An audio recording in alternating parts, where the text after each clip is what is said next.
السلام عليكم ورحمة الله تعالى وبركاته. بسم الله والحمد لله والصلاة والسلام على أشرف المرسلين وعلى آل عباد الله الصالحين. أما بعد.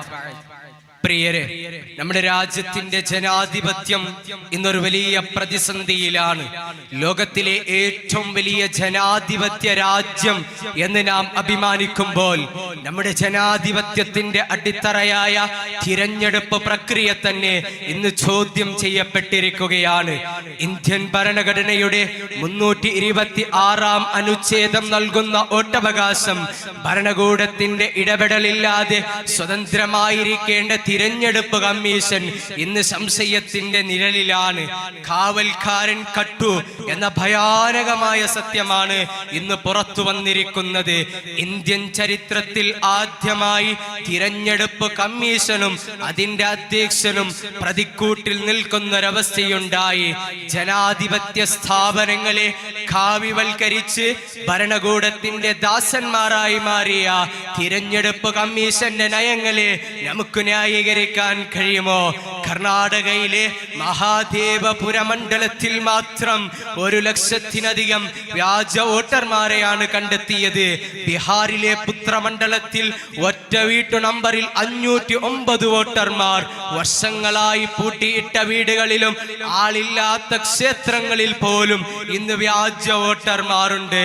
ഇങ്ങനെയെല്ലാം അട്ടിമറികൾ നടന്നുകൊണ്ടിരിക്കുമ്പോൾ നമുക്ക് TN ശേഷൻ എന്ന മുൻ തിരഞ്ഞെടുപ്പ് കമ്മീഷനെ ഓർക്കാതിരിക്കാൻ കഴിയില്ല. ഇന്ന് ലോകത്തിന് തിരഞ്ഞെടുപ്പ് സംവിധാനത്തിൽ പരിശീലനം നൽകുന്ന നമ്മുടെ രാജ്യമായ ഇന്ത്യ നാണം കെട്ട് തലകുണിച്ച് നിൽക്കുന്നൊരവസ്ഥയിലാണുള്ളത്.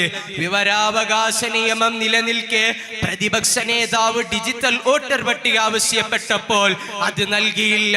മറിച്ച് 300 കിലോ ഭാരമുള്ള പേപ്പർ കെട്ടുകളാണ് കൊടുത്തയച്ചതെങ്കിൽ ആ പേപ്പർ കെട്ടുകൾ പോലും പരിശോധിച്ചു നോക്കുമ്പോൾ ഞെട്ടിക്കുന്ന വിവരങ്ങളാണ് പത്രമാധ്യമങ്ങളിലൂടെയും വാർത്താ മീഡിയകളിലൂടെയും പുറത്തു വന്നിരിക്കുന്നത്. നമ്മുടെ രാജ്യത്തിന്റെ ജനാധിപത്യത്തിന്റെ പരീക്ഷണശാലയായ ബീഹാറിൽ സ്പെഷ്യൽ ഇന്റൻസീവ് റിവിഷൻ SIR എന്ന പേരിൽ 65 ലക്ഷം ആളുകളെ വോട്ടർ പട്ടികയിൽ നിന്ന് പുറത്താക്കിയത് എന്തുകൊണ്ട്? സ്വതന്ത്ര മാധ്യമ പ്രവർത്തകൻ പരഞ്ജോയി ഗുഹ താക്കൂറ ഈ ചോദ്യം തിരഞ്ഞെടുപ്പ് കമ്മീഷനോട് ചോദിക്കുമ്പോൾ അദ്ദേഹത്തിന് അതിനുള്ള മറുപടി ലഭിക്കേണ്ടതുണ്ട്. നമ്മുടെ രാജ്യത്തെ വഞ്ചിക്കാൻ ശ്രമിക്കുന്നവരെ, നമ്മുടെ തിരഞ്ഞെടുപ്പ് സംവിധാനത്തെ പറ്റിക്കുവാൻ ശ്രമിക്കുന്നവരെ നീതിയുടെ മുന്നിൽ കൊണ്ടുവരേണ്ടതുണ്ട്. നമ്മുടെ ജനാധിപത്യം ഇന്നും ജീവിക്കുന്നുണ്ടോ ഇല്ലയോ എന്ന് ലോകം നമ്മോട് ചോദിക്കുമ്പോൾ അതിനു മറുപടി പറയേണ്ടത് നമ്മെപ്പോലെ ഓരോരുത്തരുമാണ്. ഈ നിയമലംഘനത്തിനെതിരെ നമുക്കൊറ്റക്കെട്ടായി ശബ്ദമുയർത്തേണ്ടതുണ്ട്. മേൽപ്പറയപ്പെട്ട രേഖകളുടെ അടിസ്ഥാനത്തിൽ ഈ തിരഞ്ഞെടുപ്പ് വിട്ടുവീഴ്ചയ്ക്കെതിരെ, തിരഞ്ഞെടുപ്പ് അട്ടിമറിക്കെതിരെ ജുഡീഷ്യറി അന്വേഷണം നടത്താൻ സർക്കാർ തയ്യാറാവേണ്ടതുണ്ട്.